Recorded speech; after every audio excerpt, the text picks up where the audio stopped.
My proposal is based on the painting Drunken Sea Linus supported by Satyrs, a work with an uncertain attribution.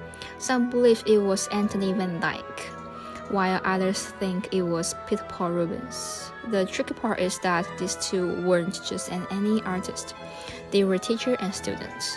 Van Dyck's style naturally has some similarities to Rubens, especially in terms of composition and lighting. Plus, Rubens has a huge workshop where multiple artists work together, and sometimes even he and Van Dyck collaborated, so it's not surprising that people get their works mixed up. Those who think Van Dyck painted this argue that his colors are softer and his style more elegant. On the other hand, supporters of Rubens point out that the way the figures are drawn looks more like his work. And since he was deeply familiar with Greco-Roman mythology, he often painted scenes like this.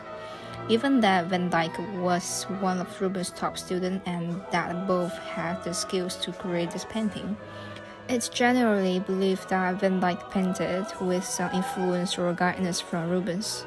That's why the authorship of this piece is still up for debate today. The reason I choose this painting as my inspiration is mainly because of the debate over who actually painted it.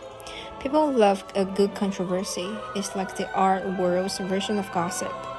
And that kind of mystery always grabs attention. But what really makes it interesting is the inconsistency in the brushwork throughout the painting. One of the most noticeable spots is Selena's belly. The texture there feels different from the rest of the painting, which is why some people think it looks more like Rubens' work. Then there are the satyr's hands, which are painted with incredible detail, something that's usually associated with Van Dyck. And finally, there are the grapes, a part where even experts can agree on who painted them because the style is too hard to pin down. This kind of discovery makes me picture how the painting was created.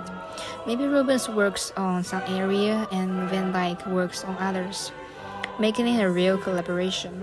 What excites me the most is trying to figure out whose style is whose. It makes me feel like I'm part of the process, almost like I'm solving a mystery hidden in the brush strokes. I was thinking about how to immerse people in art, and the idea of an escape room came to mind.